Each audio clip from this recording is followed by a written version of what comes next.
Hi, folks. Come on in here. I'm Howard Wyland. My nickname is Dutch. That's what most people call me.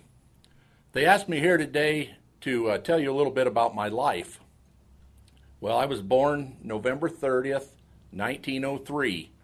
That was the same year Teddy Roosevelt was the president and the Panama Canal Treaty was signed. My parents were Emmanuel and Isabel Gilbert Wyland. We lived on a farm in Tippecanoe Township here, and I had one brother and four sisters.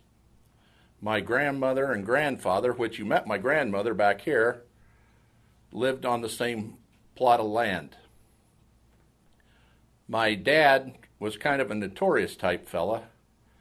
He had the family still, and he kept moving it from place to place, trying to keep ahead of the revenuers, and he finally got caught, spent some time in Michigan City.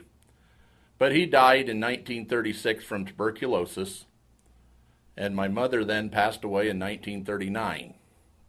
A few years later, in 1947, I was living in Warsaw and I was working for the railroad.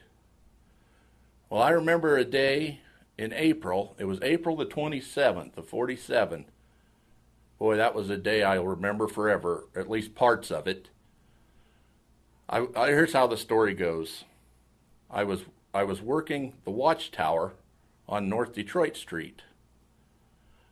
I saw a train coming down in the distance, so I got up in the tower to log in that he was on time and everything, and it should have been the Pittsburgh to Chicago Golden Triangle passenger train. So I got the lighting all set and everything, and I looked out, and the engine was coming down the track, but the cars behind it were off the rails, and the passenger cars were coming right at me. And I thought to myself, oh no, this is the end of it. And brother, it hit that tower, and over I went. Boy, it was something awful. Well, I started coming to. There were three guys trying to dig me out of the rubble, the steel and the wood from the watchtower. They took me to McDonald Hospital in Warsaw.